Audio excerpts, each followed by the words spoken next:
Las luces de la cena con la familia Reynolds seguían encendidas detrás de mí cuando escuché el crujido de vidrio bajo mis pies.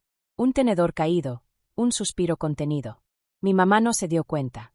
Estaba demasiado ocupada posando junto a Siena. Sus risas sonaban como si nada fuera de ese cuarto importara. Yo me quedé ahí, invisible, en un vestido que ya ni me quedaba. La única sin asiento en esa mesa pulida. Nadie me vio retroceder hacia la puerta, con los dedos temblando sobre las llaves del carro. Nadie preguntó por qué me fui temprano. No se enterarían hasta después de lo que pasó en esa carretera oscura, ni de quien firmó los papeles que ellos se negaron a firmar. Me llamo Amanda Hayes, y desde siempre aprendí a hacerme chiquita para que la casa se mantuviera en calma. Cuando mi mamá se volvió a casar, las paredes cambiaron. Siena llegó con un cuarto de bebé completo, un closet enorme y un balcón con vista al patio. Mis cosas terminaron empacadas en 2 cajas de cartón y aventadas al cuartito encima del garaje. Recuerdo estar sentada en el piso, repasando con los dedos las marcas de polvo donde antes estaban mis trofeos, escuchando la risa que venía del cuarto de la nueva bebé, como si yo ya hubiera sido reemplazada. La mayoría de los fines de semana, mi mamá planeaba días de spa o compras para los 3. Nunca lo decía directamente, pero el mensaje siempre era el mismo: Víctor, Siena y ella. Yo me convertí en la grande, un título que usaba cuando no quería lidiar con preguntas o presentaciones. En reuniones, solo hacía un gesto vago hacia donde yo estaba sin voltear a verme. Aprendía a sentir, sonreír y salirme del cuadro antes de que tomaran la foto. Hubo momentos chiquitos que fueron marcando el patrón, como cuando Siena tiró jugo en la alfombra de la sala, y a mí me regañaron porque debía haberla estado cuidando. O el día de mi cumpleaños, cuando bajé y la encontré abriendo una montaña de regalos mientras mi único sobre estaba al final de la mesa, sin abrir, olvidado. O aquella tarde en que entré al cuadro de honor, puse mi certificado en la barra de la cocina, y horas después lo encontré en el bote de reciclaje, arrugado bajo envolturas de comida. Intenté estar en paz con todo eso. Mantener mi cuarto ordenado, no hacer ruido, terminar mis quehaceres antes de que alguien me los pidiera. Pero ni el silencio te protege de ser borrada. La casa encontraba la forma de recordarme cuál era mi lugar. Cosas mías tiradas, invitaciones que nunca llegaban, la puerta del cuarto de Siena siempre cerrada y la mía siempre abierta, como si yo no tuviera derecho a la privacidad. El único constante era mi abuelo Elías. Cada viernes llegaba en su troca vieja y tocaba el claxon 2 veces. Yo agarraba mi mochila, salía por la puerta de atrás y me subía. Nunca hacía preguntas. Solo manejaba rumbo a la costa, con las ventanas abajo, dejando que el aire salado me limpiara lo que la semana había dejado sobre mí. En su casa nada se movía bajo mis pies. Ahí mi nombre no se olvidaba. Viendo hacia atrás, entiendo cómo todos esos golpes callados me prepararon para la noche en que todo se quebró. Me enseñaron a no esperar que nadie corriera detrás de mí. Me enseñaron a desaparecer sin hacer ruido. Se suponía que era una simple reunión familiar, de esas donde todos sonríen demasiado y fingen que el pasado no existe. Me quedé lo suficiente para recoger platos, lo suficiente para escuchar a mi mamá decir que ella y Siena tenían cita temprana en el spa al día siguiente. Un pequeño reinicio antes del viaje, dijo, acomodándole el cabello a Siena, como si el mundo girara alrededor de las 2. Nadie notó cuando me escabullí. El aire de la noche estaba más frío de lo que debería. Apreté las llaves, el metal clavándose en mi palma mientras caminaba hacia la entrada. La voz de mi mamá se escuchó desde el porche. Algo sobre reservaciones y trajes de baño nuevos. Luego se perdió detrás de mí. La tormenta llegó rápido. La lluvia golpeó el parabrisas, volviendo la carretera una mezcla borrosa de luces. Los limpiadores chillaban, incapaces de seguir el ritmo. Tenía una mano en el volante, la otra apretando mi pierna. Me repetía que respirara, que aguantara, que solo llegara a casa. Nunca vi el otro carro hasta que fue demasiado tarde. Un destello de luces, un derrape, el metal retorciéndose, el mundo volteándose de golpe, y luego nada, solo olor a humo y sabor a sangre. Las voces llegaban en pedazos. Alguien pidiendo ayuda. Alguien diciendo todavía respira. Sentí manos frías en mi cara, correas apretándose en mis hombros, movimiento que no podía controlar. Cuando las luces del hospital me golpearon, eran demasiado brillantes, lo suficientemente afiladas para cortar la niebla en mi cabeza. Escuché a un doctor decir cirugía de emergencia. Escuché urgencia en todas las voces, excepto en la que yo necesitaba.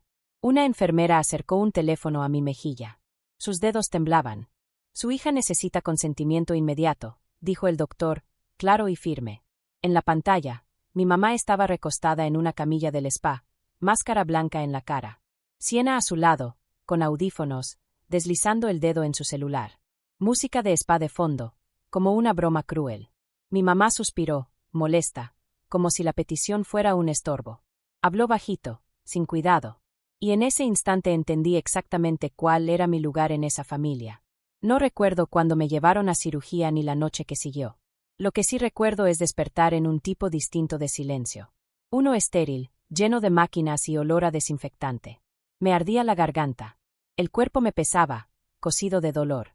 Una enfermera ajustó algo a mi lado y luego levantó una pequeña pizarra blanca para que leyera las palabras escritas en marcador negro grueso.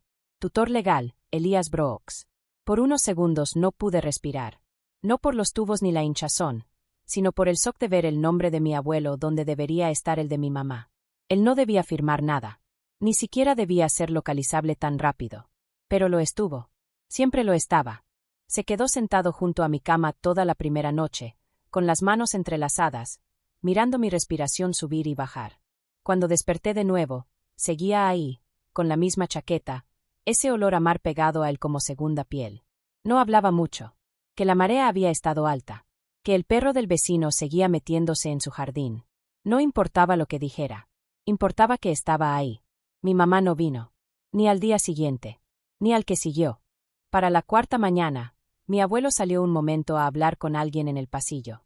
Escuché voces suaves, papeles moviéndose. Cuando regresó, puso una carpeta en la mesa. Un pequeño separador azul sobresalía en la parte de arriba. Descansa, dijo tranquilo. Lo demás déjamelo a mí. No pregunté qué significaba lo demás. Su voz me dijo que aún no tenía que saber. Mientras yo dormía, él trabajaba. Mientras yo luchaba con el dolor y las terapias, él se sentaba en salas pequeñas con abogados. Reunía expedientes médicos, registros de llamadas, horas exactas. Imprimía correos, pedía declaraciones de enfermeras, obtenía copias de cada nota que el hospital había tomado desde que me ingresaron. Cada archivo tenía fecha, firma, una línea que decía la verdad de una forma que los sentimientos no podían. Nunca levantó la voz. Nunca habló mal de mi mamá. Solo avanzaba, paso a paso, con la calma de alguien que lleva toda la vida entendiendo sistemas. Cuando pude sentarme, empujó una mesa hacia mi cama. Encima, una pila ordenada de documentos, etiquetados, silenciosos pero poderosos. Pasé los dedos por los bordes, sintiendo el peso de papeles que no eran míos, pero que alguien había cargado por mí. No tienes que leer nada, me dijo. Solo quiero que sepas que ya está. Asentí, aunque las páginas se desdibujaron entre lágrimas que no quería que viera. La terapia empezó pronto. Cada movimiento dolía, levantar las piernas, sentarme, girar. Me ardía la mandíbula. Las costillas parecían cocidas con fuego. Pero cada día, mi abuelo se sentaba en la esquina, con una revista abierta, fingiendo leer mientras contaba cada avance, por mínimo que fuera. Su presencia me anclaba cuando mi cuerpo se sentía ajeno. Pasaron semanas. Las enfermeras ya lo saludaban por su nombre. Una de ellas pegó un letrero en su silla habitual, reservado. Él se rió cuando lo vio, pero nunca se sentó en otro lugar. El día que me dieron de alta, no me dejó caminar sola al carro. Me cargó con cuidado hasta el asiento del pasajero de su troca, acomodando una cobija sobre mis piernas como si fuera de cristal.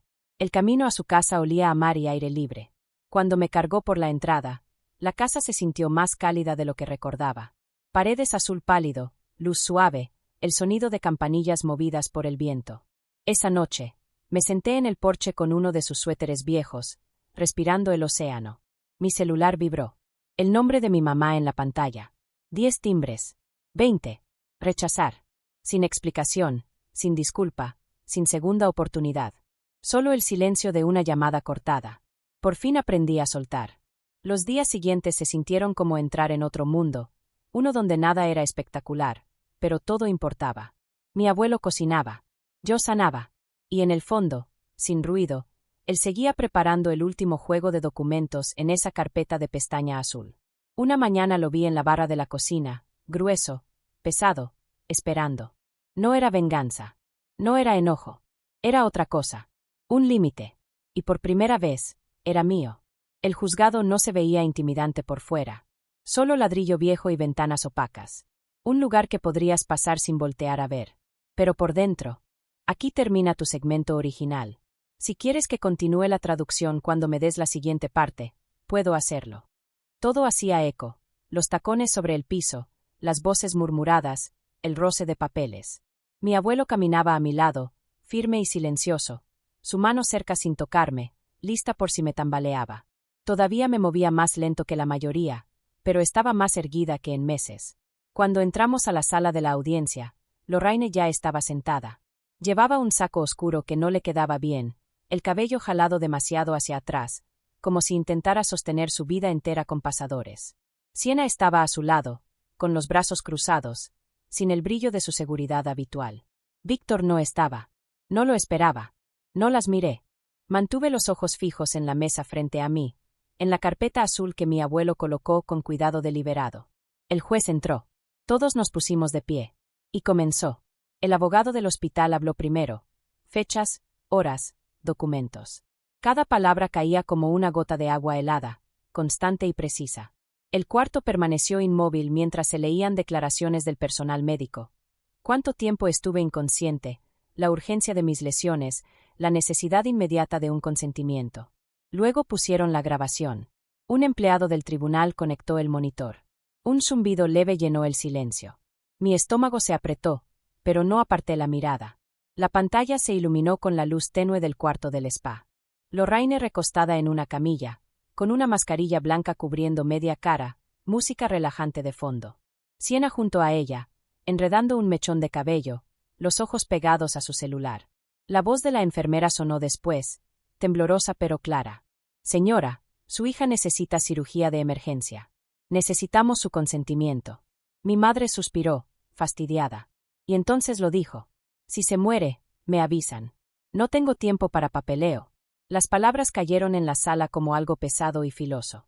Alguien soltó un suspiro largo, incrédulo. El juez se quedó inmóvil, la pluma suspendida en el aire. En la pantalla, Siena levantó su teléfono un segundo, lo apuntó hacia mi cara ensangrentada sobre la camilla del hospital y tomó una foto. Cuando el video terminó, nadie se movió. El representante del hospital entregó los registros telefónicos, horarios, hilos de mensajes, capturas de pantalla. Siena se retorcía en su asiento. Lorraine miraba sus manos, los nudillos blancos. El juez finalmente dejó su pluma sobre la mesa. Señora Reynolds, dijo, con una voz plana, controlada. He presidido muchos casos de menores, de negligencia, de atención en crisis. Nunca había visto una respuesta como la suya ante una niña en condición crítica. Lorraine abrió la boca, pero no salió nada. Su garganta se movió una vez, como si se tragara su propia excusa. Mi abuelo no habló. No tenía que hacerlo. Su sola presencia era como un muro detrás de mí, sólido, inamovible. El abogado continuó. Más documentos, más fechas, más pruebas de quien había firmado. Mi abuelo. Siempre él. Cada requisito cumplido, cada noche presente. Mi turno llegó al final. Me puse de pie despacio. Mi bastón tocó el piso una vez antes de que recuperara el equilibrio. Cuando miré al juez, el cuarto se borró por un segundo, luego se enfocó por completo. No quiero su disculpa, dije. No quiero nada de ellos. Solo quiero que esto termine. Mi voz no tembló. Ni una sola vez. El juez asintió, los ojos suavizándose apenas, antes de enderezarse otra vez. Se decreta la terminación permanente de los derechos parentales de Lorraine Hayes, dijo. Se otorga la tutela completa a Elias Brooks. Además, este tribunal reconoce su petición para adoptar a Amanda Aries. Aprobación final concedida. El mazo golpeó. Un sonido como el cierre definitivo de una puerta. Lorraine soltó un jadeo roto, pequeño, pero no volteé. Siena dijo algo, la voz quebrada, pero no escuché. Tomé la carpeta azul. Mi abuelo puso su mano sobre la mía, no para detenerme, solo para sostenerme.